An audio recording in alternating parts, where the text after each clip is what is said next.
Os voy a poner un ejemplo de un proyecto de un asedio a una ciudad ibérica en el 206 a.C. y la organización me ha metido en el hotel en la habitación 206. O sea que imaginaros qué nivel tienen, ¿no? Bueno, yo estoy aquí como portavoz de un equipo muy amplio de personas. Particularmente en la presentación estamos Carmen Rueda, Miguel Ángel Lechuga y Ana Belén Herrán. Y el equipo que llevamos a cabo esto es bastante más amplio, del Instituto de Arqueología Ibérica, de la Universidad de Jaén y muchísima más gente que tampoco es, que no es de la Universidad de Jaén y que también participa en el proyecto. Lo que voy a presentar, más que digamos una serie de conclusiones o de un panorama general de síntesis, desde mi punto de vista es todo lo contrario, y lo que voy a intentar hacer es provocaros un poco. Porque nosotros, cuando nos metimos en la investigación de la arqueología del conflicto, de la arqueología militar, de la conquista romana, iniciamos el proyecto como una cuestión metodológica, en el sentido de si la arqueología, a través de la prospección arqueológica, era capaz de localizar campos de batalla, en este caso de la Segunda Guerra Púnica, ¿no? Era un desafío metodológico. Bueno, cuando localizamos el campo de batalla de Baécula, en este caso, del 208 a.C., la propia dinámica de la investigación nos llevó a hacernos otras preguntas que, desde mi punto de vista, son tan interesantes como la primera, ¿no? Bueno, ¿cómo se investiga la guerra? ¿Cómo se ha investigado la guerra? Y ¿cómo podemos transferir socialmente los resultados de una investigación sobre la guerra? Que normalmente suelen ser casposos, friki y preocupantes, también desde el punto de vista de la educación que estamos dando a nuestros niños, ¿no? Bueno, menos más que le pusimos un apellido a la presentación, Alto Guadalquivir, ¿vale? Y por ahí ya me defiendo. Yo voy a hablar del Alto Guadalquivir, pero digamos que en líneas generales la investigación sobre la arqueología del conflicto podríamos dividirla en aquellos paisajes de guerra que son visibles porque se quiere que sean visibles, se monumentalizan y tienen que ver mucho con la identidad de, por supuesto, los vencedores, ¿no? Y los paisajes que son invisibles, que son aquellos que, bueno, no son conocidos o no se han monumentalizado y están ahí con una cantidad de información espectacular y que, desgraciadamente, el conflicto, la guerra, ha formado parte de nuestras sociedades desde hace miles de años. Y parece que dedicarse desde el mundo de la investigación a la investigación del conflicto, de la guerra, es un poco chusco, pero es una realidad social, política, cultural, económica que hasta nuestros días sigue ahí y que ha tenido un papel pues trascendental en la historia, ¿no? Como un ejemplo de paisaje de guerra en líneas muy generales visible, bueno, ahí tienen una imagen de la batalla de Maratón, del paisaje, del entorno de la batalla de Maratón. Ese túmulo es el túmulo de los atenienses que cayeron en esa batalla, y qué mejor idea de musealizar un paisaje que es la vista de ese túmulo, ¿no? Pero en cambio hay otros paisajes, como decía anteriormente, que no están monumentalizados, como el de la derecha, que es Navas de Tolosa, sino que son invisibles. Es decir, por ejemplo, de la Segunda Guerra Mundial, que hay toda una serie de centros de interpretación y demás que están hechos y creados y con una renovación desde el punto de vista del discurso bastante interesante, sobre todo en Francia. Bueno, hay una cantidad de posibilidades para la investigación de este tipo de cuestiones que está ahí, que es importante, que es un filón, ¿no? Como soy así de torpe, no di ningún tipo de bibliografía, como sugirieron los organizadores. Yo sí que les propondría visitar las monografías de John Keegan, que tienen ahí, porque da una perspectiva general sobre qué es la guerra, qué es el conflicto, y que supuso desde el punto de vista metodológico y también desde el punto de vista teórico pues un punto de inflexión hacia cómo se ha investigado la guerra desde el punto de vista histórico, también desde el punto de vista arqueológico, ¿no? Bueno, vamos al lío, vamos a la materia. Quiero dividir la ponencia como en tres ejes, ¿no? No se asusten por el primero, el eje teórico, porque lo soluciono en 2 diapositivas. Nosotros nos centramos sobre todo en la arqueología de la conquista romana, particularmente del Alto Guadalquivir, que es nuestro territorio de estudio, ¿no? La bibliografía que hay disponible sobre la arqueología del paisaje en arqueología desde el punto de vista teórico es ingente. habrá miles y miles de publicaciones, ¿no? Quizá en lo último que se está publicando tiene que ver con los paisajes disputados, que Malatesta, por ejemplo, está en prensa una monografía excelente sobre este tema, que quizás sea lo último que se puede aplicar a este ámbito, ¿no? Por otra parte, un eje metodológico, es decir, cómo estamos investigando la guerra, que también nos han tachado de anatema por usar el detector de metales. Nosotros, los arqueólogos y las arqueólogas, sí podemos usar el detector de metales porque sabemos cómo utilizarlo. Los demás no, porque no son arqueólogos, ¿vale? Y sobre todo, algo que va a ocupar gran parte del final de la presentación, que es lo que les planteaba de cómo transferir el contenido de nuestra investigación a la sociedad. Bueno, desde el punto de vista teórico, ahí tienen un montón de autores citados y autoras también, por suerte, porque qué curioso que autoras que se dediquen a la arqueología del conflicto hay muy pocas. Parece que también hay aquí una división de género, ¿eh? Nosotros trabajamos mucho en líneas generales con el concepto de epistemicidio de Sousa Santos.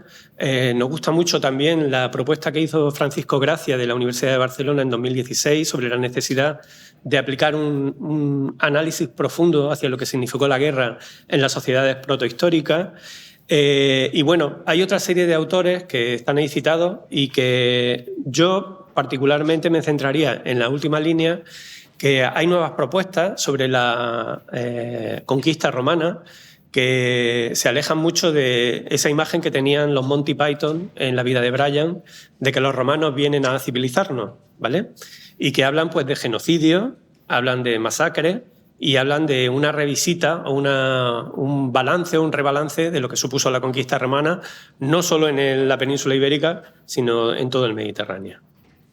Bueno, respecto al eje metodológico, aquí hay, sobre todo el tema de cómo diseñar una estrategia de prospección arqueológica destinada a localizar evidencias e indicadores en el territorio, en el paisaje, sobre conflictos, sobre batallas, asedios, etcétera, etcétera. Y, por otra parte, una cuestión muy interesante también es el contraste entre la información que nos aportan las fuentes escritas, si la hay, y la información que podemos extraer de la arqueología. Lo que les decía antes, el detector de metales, nosotros sí, ustedes, que si no tienen el título de arqueólogos, no, ¿vale? Y esto es importante porque incluso algunas administraciones públicas se niegan a autorizar el uso del detector de metales, y eso tiene como consecuencia que otros que no están autorizados, que no son arqueólogos y demás, se dedican a expoliar y luego no les pasa nada. O sea que el mundo al revés, ¿no? Bueno, desde el punto de vista de nuestra estrategia general de la investigación del Alto Guadalquivir en el proceso de conquista romana, nosotros nos planteamos primero esa idea de un ensayo metodológico para intentar localizar el campo de batalla de Baécula, que fue en el 208 a.C., entre Adrúbal Barca y Escipión el Africano, y ya vaya por delante que nosotros huimos de personalidades tan testosterónicas como generales romanos con el torso desnudo que te cortan el cuello y se lo agradeces, ¿vale? Entonces, esa era nuestra primera orientación. ¿Y por qué? Porque en Baécula tenemos una descripción de las fuentes clásicas, Polibio y Tito Livio, muy detallada sobre cómo era topográficamente la batalla y sobre cómo la batalla se desarrolló. Aquí el desafío era primero localizar el campo de batalla y luego contrastar qué resultados me da la arqueología y qué decían las fuentes sobre esa batalla, ¿vale? Lo interesante aquí es que llegó un punto en el que teníamos muy bien documentado el campo de batalla y, como somos tan buenos investigadores, nos preguntamos, vale, sí, tenemos una batalla, ¿y qué? ¿Para qué? ¿Vale? Bueno, pues para comprender la dinámica de la conquista romana, para comprender qué le pasó a la ciudad de Baécula durante la batalla, para comprender qué le pasó al paisaje de la ciudad de Baécula durante y después de la batalla. Porque para eso somos investigadores de las sociedades ibéricas, no de las sociedades romanas o las sociedades cartaginesas, ¿no? Bueno, ese antecedente, que es el proyecto Baécula, nos permitió dos cosas. Primero, saber cómo era de grande una batalla de la Segunda Guerra Púnica, que no lo sabíamos, ni nosotros ni nadie, ¿vale? Y por eso andamos como zombies desesperados durante varios años por el Alto Guadalquivir buscando un campo de batalla y absolutamente equivocados sobre la escala que tiene una batalla de la Segunda Guerra Púnica. Nosotros estábamos buscando en sitios con 15, 20 hectáreas, 50 hectáreas, y la batalla de Baécula, en el núcleo de la batalla, tiene 500 hectáreas, y si añadimos campamentos, sitios por donde circula el ejército, etcétera, etcétera, son miles de hectáreas. Entonces, la escala es importante. Por otra parte, Baécula nos permitió conocer el registro, la materialidad de un campo de batalla de la Segunda Guerra Púnica que tampoco se conocía en todo el Mediterráneo. Es decir, nos permitió obtener una serie de materiales que ahora sí que nos sirven para identificar otros campos de batalla. Como estamos haciendo, por ejemplo, aquí lo tenemos en Italia con Metauro. ¿Por qué Metauro? Porque Asdrúbal Barca lucha en Baécula en el 208 a.C., se va a Metauro en el 207 y entendemos que Metauro debe ser y casi que igual en escala, espacialmente hablando, y debemos encontrar los mismos materiales que nos hemos encontrado en Baécula. A Asdrúbal le fue mal porque le cortaron la cabeza, ¿vale? Bueno, después de analizar un campo de batalla, nos planteamos si investigar un asedio a una ciudad, la materialidad de ese registro que deja un conflicto, en este caso un asedio, sería igual a la de un campo de batalla. Y para esto nos fuimos a investigar los asedios de Cástulo e Iliturgi. Y el proyecto que le vamos a presentar, o los resultados que le vamos a presentar, son fundamentalmente de la ciudad de Iliturgi. Bueno, aquí tienen una imagen muy sintética, digamos, de todos los hallazgos, de parte de los hallazgos del campo de batalla de Baécula, con la materialidad, puntas de flecha, puntas de lanza, monedas, restos de los clavos de las sandalias de los legionarios romanos, broches, anillos, es decir, un poco un registro muy, muy diverso, ¿no? Aquí tienen todo el sistema, estas líneas que se ven en el paisaje, son todos los muestreos que hicimos. Evidentemente, no hay ministerio de investigación en España que soporte que hagamos todo el campo de batalla sistemáticamente. Entonces, nosotros hemos tenido que hacer un muestreo, una parte, y calculamos que estamos en torno al 15-16% de la superficie total del campo de batalla, es lo que hoy tenemos muestreado. O sea que es también una cuestión de escala y de recursos, ¿no? Ahí tienen una imagen del sistema de registro que utilizamos, que es un sistema de información geográfica con referenciación precisa mediante GFBS, que al fin y al cabo es nuestro sistema de registro. Bueno, hablando de la cuestión que centra este seminario, el tema de los paisajes, una cuestión muy interesante es que al fin y al cabo en el campo de batalla no tenemos arquitectura, no tenemos elementos emergentes. Lo que tenemos para musealizar es un paisaje. Y además un paisaje que, si te subes a lo alto del cerro donde está el campo de batalla, el Cerro de la Albahaca, pues es muy... a Schulten le encantaría, porque te subes con Polibio o con Tito Livio y te imaginas por allá la gente corriendo porque coincide prácticamente la descripción topográfica del sitio con la descripción que hacen las fuentes clásicas, ¿no? Entonces, cualquier elemento, digamos, que se introduzca como ruido en este paisaje alteraría la percepción que podríamos tener sobre la posibilidad de musealización de este campo de batalla, ¿no?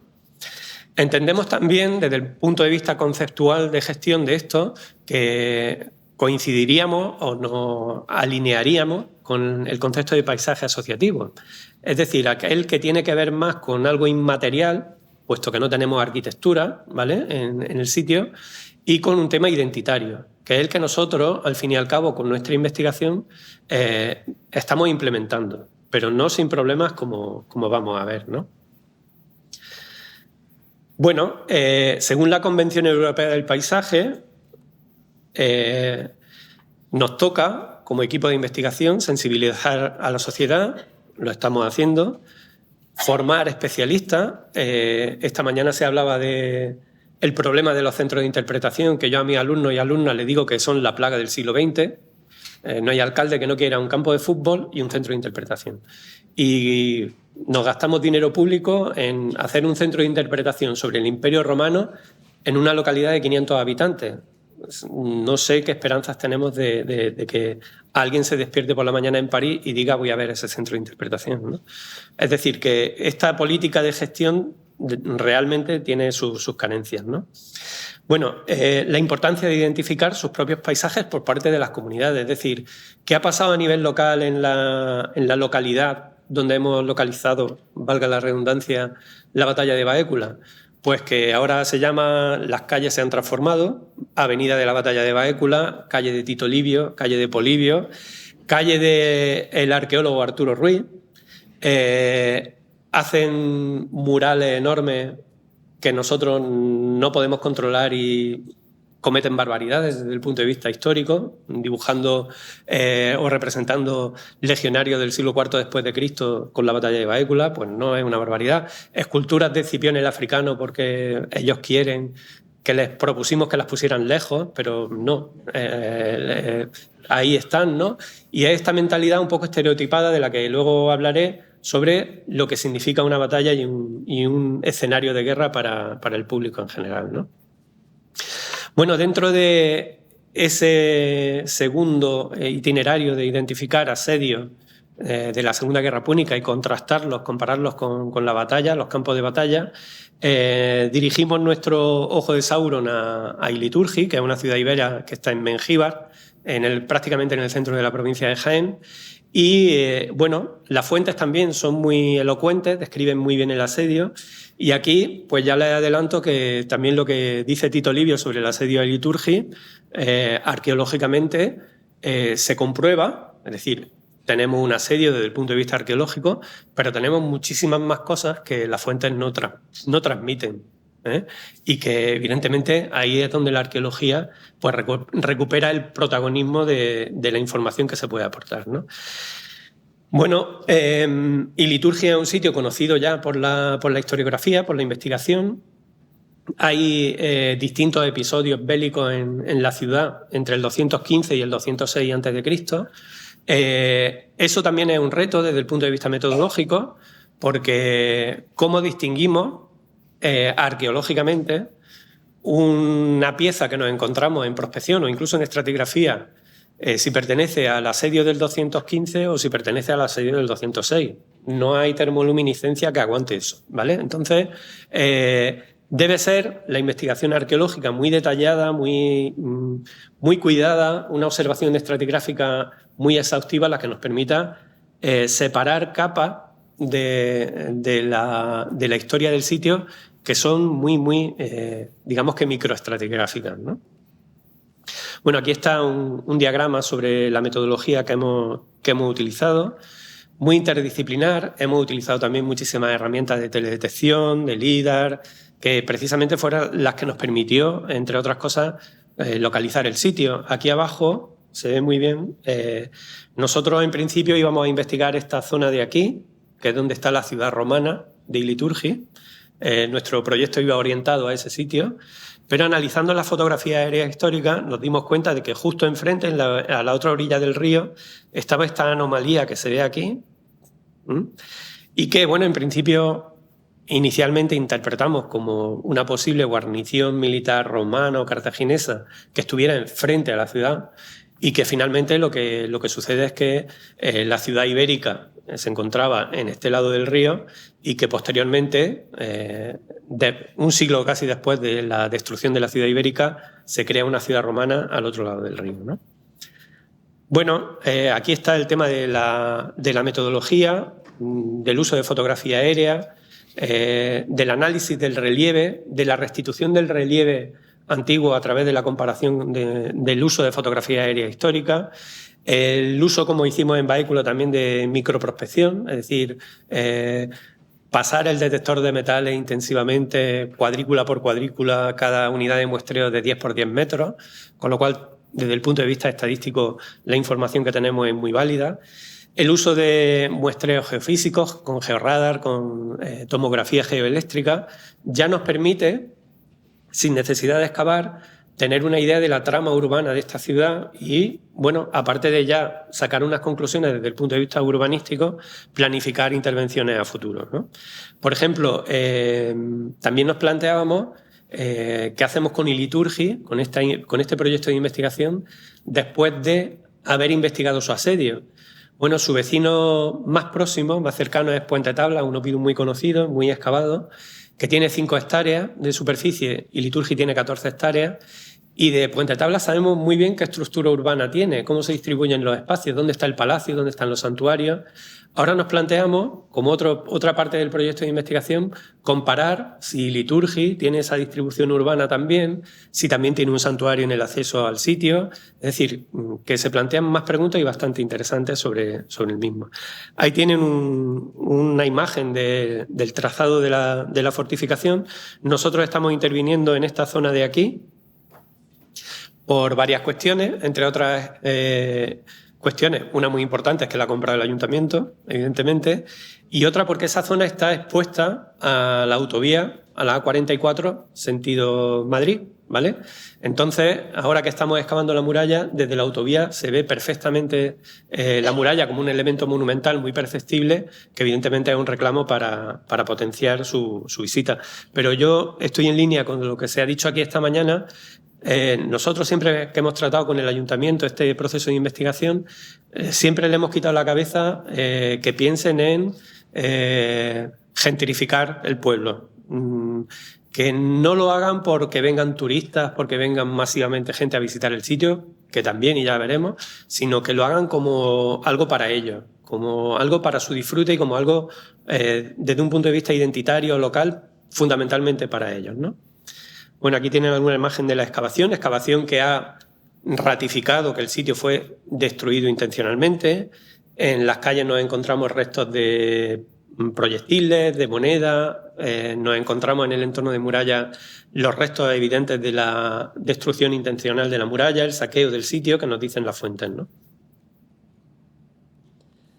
Pero hay elementos que, como les decía, no están explicados, no aparecen en la fuente. Ahí tienen un proyectil de balista, de una catapulta. No esperábamos localizar fosos defensivos y esto es muy interesante porque hasta este momento pensamos que estos fosos los construyen ante la inminencia del ataque romano. ¿Y esto qué quiere decir? Pues que los iberos no eran tontos, que sabían construir fosos y que sabían defenderse también. Es decir, esta visión, digamos, pasiva de los pueblos iberos, de que vienen los romanos y por favor no me mates, sino que ellos también controlaban sistemas poliorcéticos de defensa ante el ataque de un ejército que venía a asediar la ciudad, ¿no? Bueno, el repertorio de materiales, como la idea original consistía en comparar la materialidad de un campo de batalla con la de un asedio, el repertorio de materiales es idéntico al de Baécula, idéntico, los mismos tipos, excepto en dos cosas, aparte de los proyectiles de balista que hemos visto, de catapulta, perdón, que hemos visto, nos aparecen dos tipos de materiales que no están en Baécula. Pues son proyectiles que se lanzan con maquinaria de guerra que no está en Baécula. Es decir, a un campo de batalla tú no puedes llevar armas de asedio, no puedes llevar, para que lo entiendan, tanques. A una ciudad sí. ¿Por qué? Porque además vienen desde Cartagena los romanos con las catapultas que han conseguido de los arsenales de Cartago Nova y las utilizan en el asedio y Liturgi. Y este dato no está en la fuente, ¿vale? Es muy interesante en ese sentido. Bueno, esto nos ha permitido incluso, aquí en este pequeño plano que hay abajo, estas estrellitas de color verde que se ven un poquito, nos han permitido incluso calcular con un nivel de precisión casi métrico dónde estarían las máquinas de guerra romanas que se encontrarían en esta zona de aquí. Es decir, sabemos incluso dónde están posicionadas por un análisis topográfico y por un análisis de las distancias de probabilidad de uso de ese tipo de maquinaria, ¿no? Bueno, y aparte de ese tipo de materiales, un tipo de proyectiles, de balas de onda de plomo, que por su calibre están destinados a atacar los parapetos de defensa de la fortificación ibérica en este caso. Bueno, estamos ahora mismo en este punto, estamos terminando la excavación y puesta en valor de la muralla y entendemos que la muralla aquí cumple un papel que es el que le queremos otorgar protagonismo desde el punto de vista de la puesta en valor del sitio, porque es un elemento que evidentemente tiene una relación con la defensa, con la guerra, con la poliorcética muy directo. Con lo cual, digamos que es el elemento que va a ser el protagonista de la puesta en valor del sitio y porque también vamos por ahí desde el punto de vista económico, ya veremos lo que pasa dentro de un tiempo, ¿no? Bueno, voy a lo que más me interesa de este proyecto. Si ampliamos la escala al Alto Guadalquivir, lo que estamos viendo es que no todo el Alto Guadalquivir, no todas las ciudades del Alto Guadalquivir tienen la misma dinámica de comportamiento en el proceso de conquista romana. Es decir, siguiendo esta misma metodología que hemos seguido en Baécula y en Iliturgi, nos hemos ido a otras ciudades iberas del Alto Guadalquivir y hemos tratado de ver si hay evidencia de asedio. Hemos analizado cómo y cuándo son abandonadas o no lo son, tienen continuidad, si son abandonadas definitivamente o si son trasladadas. Es decir, que lo que estamos viendo es que el comportamiento en un territorio aparentemente tan limitado como puede ser el Alto Guadalquivir desde un punto de vista espacial, la conquista romana no fue uniforme. Hubo una respuesta local respecto de la conquista romana. Y en el caso de Baécula nos preguntábamos, después de la batalla, ¿qué? Bueno, ahí tienen el sistema de asentamiento, el paisaje del siglo V-IV antes de nuestra era, en el entorno de Baécula. Baécula es Turruñuelo, este sitio, y en el entorno de su paisaje, de su territorio político, no hay otro tipo de asentamiento, otro tipo de sitios arqueológicos. Toya es otra ciudad, Úbeda la Vieja es otra ciudad, Nubla es otra ciudad, ¿no? ¿Qué pasa después de la batalla de Baécula en ese territorio? Aparece este modelo de poblamiento. Pequeñas factorías, asentamientos fortificados de un tamaño muy pequeño, 1 o 2 hectáreas. La ciudad de Baécula es abandonada, es decir, desaparece. Y este tipo de asentamiento que vemos aquí no es un modelo de asentamiento romano. Es decir, los romanos ya están aquí, pero esto no es romano. Para ver una tipología de paisaje puramente romano tenemos que esperarnos al siglo I después de Cristo. Cuando la ciudad vuelve a ser reocupada, vuelve a haber un municipio romano y todos los puntitos estos que ven alrededor de la misma son villas romanas, son villas romanas. Entonces, hay un periodo de transición muy interesante que tiene que ver con la respuesta que esa entidad local, Baécula, tuvo respecto de la Segunda Guerra Púnica, que es que su centro político fue desmantelado y que su población fue obligada a trasladarse a su territorio. ¿Ok? En Iliturgi, ¿qué tenemos? Algo completamente distinto. Iliturgi fue arrasada completamente y tenemos la evidencia arqueológica de eso. Y no solo la ciudad, sino que hemos prospectado, hemos analizado su paisaje, su entorno, su territorio y está vacío. No hay ningún tipo de asentamiento. Y este vacío poblacional, digamos que pervive hasta el siglo I antes de nuestra era. Con lo cual ahí tenemos quizá un indicador de que se ha producido una crisis demográfica bastante importante que tiene que ver con lo que dicen las fuentes, ¿no? ¿Qué otros casos tenemos? Pues, por ejemplo, en el sitio de Puente Tablas que les decía anteriormente, el abandono de la ciudad es programado. ¿Por qué sabemos que es programado? Porque las excavaciones que llevan haciéndose 30 años en el sitio están demostrando que la población de Seopidum, que también tiene un ataque en la Segunda Guerra Púnica, la población de Seopidum fue forzada a abandonar ese sitio, pero les dio tiempo a desmantelar sus almacenes, quitar las vigas de los techos, cualquier cosa que fuera reutilizable se la llevaron. Es decir, es una cuestión programada, ¿no? Bueno, Cástulo, por ejemplo, es la capitalidad del territorio que tiene continuidad, ¿no? Es decir, lo interesante de los casos que estamos viendo es esta heterogeneidad de respuesta ante la conquista romana, sobre todo por parte de la élite. Bueno, muy rápidamente, algo que nos preocupa profundamente, sobre todo por lo que vamos oyendo con las instituciones con las que nos relacionamos fundamentalmente, ¿no? Cómo hacer transferencia social de la arqueología del conflicto, de la violencia, cómo presentar los datos objetivos frente a los modelos estereotipados, es decir, para qué queremos hacer una investigación y gastarnos un dinero público estupendo si luego vamos a generar la misma imagen que puedo hacer sin ese proyecto de investigación y sin esa inversión pública, ¿no? Cómo romper esos modelos tradicionales y dar protagonismo a otros discursos y cómo no renunciar o renunciar a personajes históricos de prestigio, como puede ser Aníbal, que te abre todas las puertas, todos los salones, todos los ayuntamientos, pero que tú, digamos que desde el punto de vista teórico, pues tampoco entiendas que Aníbal sea todo y todo gira en torno a su ego, ¿vale? El proceso es bastante más complejo desde el punto de vista cultural. Aquí tenemos al peor elemento que se ha creado en el mundo, que son los gladiadores, que cualquier tipo de actividad lúdica que se plantea con el mundo antiguo es un gladiador, y por favor vamos a empezar a hacer una plataforma estatal contra los gladiadores, porque... y luego, además, desde el punto de vista de los romanos, parece que Roma era solo gladiadores. Es decir, Roma es bastante más rica, diversa y profunda desde el punto de vista cultural que los gladiadores, ¿no? Y luego, por otra parte, que no se nos acuse de los iberos eran buenos e inocentes y los romanos eran malos, malísimos, ¿no? Es decir, aquí estamos hablando de un proceso de conquista y ya llegará el momento en el que nos planteemos también la violencia y la arqueología del conflicto en la sociedad ibera, y ojalá y algún día aparezca un campo de batalla que nos permita documentar esto, ¿no? Bueno, nuestros ejes en este sentido son incorporar lecturas sociales sobre el conflicto, reorientar los discursos con estrategias de supervivencia, adaptaciones a cambios, la violencia. Es decir, ¿qué hicieron, por ejemplo, las élites locales de estos sitios que hemos visto que responden de forma distinta a la conquista romana?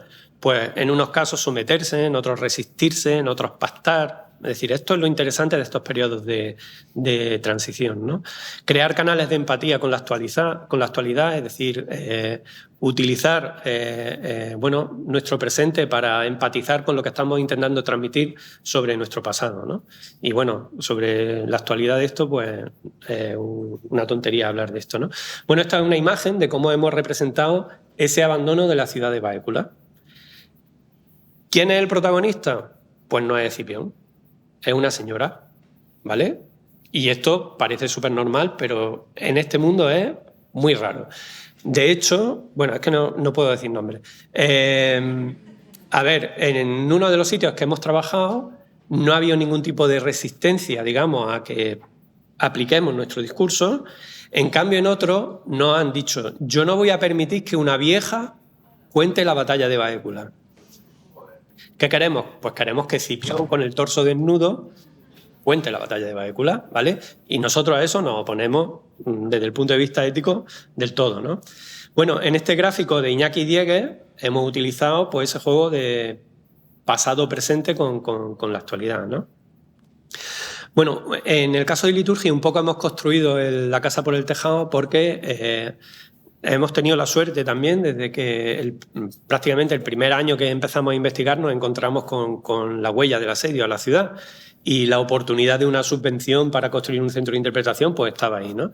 ¿Hemos generado un centro de interpretación pese a que son la plaga del mundo? Sí, lo hemos hecho, ¿vale? Pero aquí hay dos cosas. Una, el contenido, que ahora lo veremos un poco por encima, y otra, el mal rollo que le da a la gente cuando ve este centro de interpretación. Es decir, llegan súper felices en su día de ocio a ver un centro de interpretación sobre una batalla y salen con una cara larga increíble. Bueno, pero es que ha ido a visitar en un asedio, no ha ido a otro sitio, ¿no? Tú te la has jugado, ¿no? Bueno, visibilizar las personas que normalmente no son protagonistas de este discurso, las personas vulnerables, los niños, los mayores, los ancianos, ¿vale? Son parte de esto. Ahí tienen arriba a la izquierda esta señora que también narra el discurso de lo que pasó en Iliturgi. Arriba a la derecha una imagen de una madre con su niño ensangrentado, que nos dicen, pero bueno, esto es que es muy fuerte que lo pongáis, ¿no? En la televisión everyday vemos cosas de estas y peores, ¿vale? Es decir, que, bueno, es un espacio educativo y un espacio formativo también desde el punto de vista social. Entonces, ¿por qué vamos a renunciar a esto, no? Bueno, pues en el vídeo que hay generado sobre el discurso de la batalla también hemos utilizado esta imagen que desde mi punto de vista es preciosa, que también es del ilustrador Iñaki Diegues, cuando le propusimos esta idea de hacer un Guernica del asedio a Iliturgi, pues lo plasmó de una manera impresionante, ¿no? Es decir, aquí hay elementos que inmediatamente te hacen entender y comprender que Iliturgi fue un asedio y que Iliturgi sufrió un episodio violento como puede correlacionarse con esta obra de Picasso, ¿no? Pero además todos los elementos que participan ahí son elementos desde el punto de vista simbólico reales, es decir, que objetivamente los tenemos los proyectiles, tenemos las huellas del asedio, tenemos los protagonistas, pero aquí le tenemos que dar el protagonismo a la gente de Guernica, no a Roma y Cartago otra vez, ¿vale? Bueno, Isabel Izquierdo ha hablado también de este proyecto de articulación del territorio en base a los sitios arqueológicos, que es el viaje al tiempo de los iberos, y Liturgi se ha introducido en este proyecto de musealización en el territorio, y Liturgi y Baécula. El centro de interpretación de Liturgi está hecho, el de Baécula está por hacer y estamos en ese proceso de agarrar la rienda del caballo, para entenderlo. Bueno, por último, un guiño muy pequeño a lo que supone la investigación de este tema de los campos de batalla, ¿no?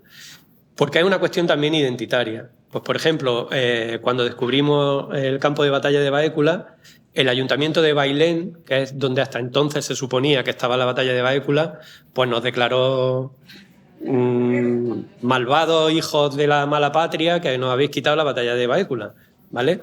Los datos están ahí y si aparecen restos arqueológicos que indiquen que en Bailén hay una batalla de la Segunda Guerra Púnica, pues estupendo. Es decir, es una cuestión de un debate científico, no es una cuestión de un debate identitario, ¿no? Decían, entre otras cosas, que teníamos intereses urbanísticos en Santo Tomé, ¿vale? Bailén es la ciudad del ladrillo, Santo Tomé tiene 2.000 habitantes y no hay manera, ¿no? Entonces, bueno, pues esta cuestión que es una cuestión de identidad realmente, ¿no? En la actualidad estamos investigando el campo de batalla de las Navas de Tolosa. O sea, si hay un elemento en la tradición historiográfica de nuestro país que represente a lo más rancio del mundo, es las Navas de Tolosa. Malentendido y dicho aquí en público, ¿no? Que no nos oigan en streaming. Pero, ¿qué nos estamos encontrando? Bueno, aquí tenemos que contrastar otra vez fuentes y arqueología. Y contrastando fuentes y arqueología nos pasa que las fuentes que hay sobre la batalla de las Navas de Tolosa es que prácticamente eran como un Twitter o un... Vamos, porque había un cronista que estuvo allí en la batalla y todos los días contaba los movimientos y demás, ¿no? ¿Qué hacemos allí los arqueólogos entonces si ya tenemos todo hecho, ¿no? Bueno, pues los primeros resultados de las primeras cosas y prospecciones que estamos haciendo ya empiezan a un poco poner el edificio patas arriba, ¿no? Pero bueno, claro, nos ponemos a investigar un sitio que tiene este valor identitario, esencialista y demás, y ya surge la polémica. Porque, según ciertas asociaciones, queremos cerrar el centro de interpretación que ya hay abierto, que este centro de interpretación es proislámico, que etcétera, etcétera. Bueno, aquí hay un punto también en qué vamos a hacer cuando llegue el momento de exponer o de transformar el centro de interpretación de las Navas de Tolosa. Pues muy sencillo, lo que objetivamente hayamos obtenido de la investigación, ni más ni menos, porque nosotros no tenemos otro papel. El problema ideológico lo tienen otros, nosotros no. Entonces, de esto se trata, ¿no? Y esta es la complejidad un poco que quería plantear sobre este tipo de elementos. Bueno, pues como quedó establecido en las actas de esta reunión del Frente Popular de Judea, ¿qué nos dieron los romanos? Los acueductos, los puentes, las calzadas, las leyes. Al final del debate, alguien dice, nos dieron la paz. Y alguien dice, vete a la mierda, ¿no? En el territorio de Iliturgi, 200 años después del asedio a Iliturgi, el emperador Augusto construyó un magnífico arco monumental que separaba la Bética y la Tarraconense. Y se convierte en el ámbito ideológico de la Pax Augustea. Es decir, esta idea que también tuvo Franco, ¿no? De 20 años de paz, ¿no? Bueno, pues un territorio que particularmente fue masacrado y destruido violentamente, la propaganda imperial de 200 años después lo recupera como la Bética pacata, es decir, la Bética donde se ha sometido voluntariamente al Imperio Romano, ¿no? O sea que este debate de los Monty Python sigue vigente. Así que nada más, muchas gracias.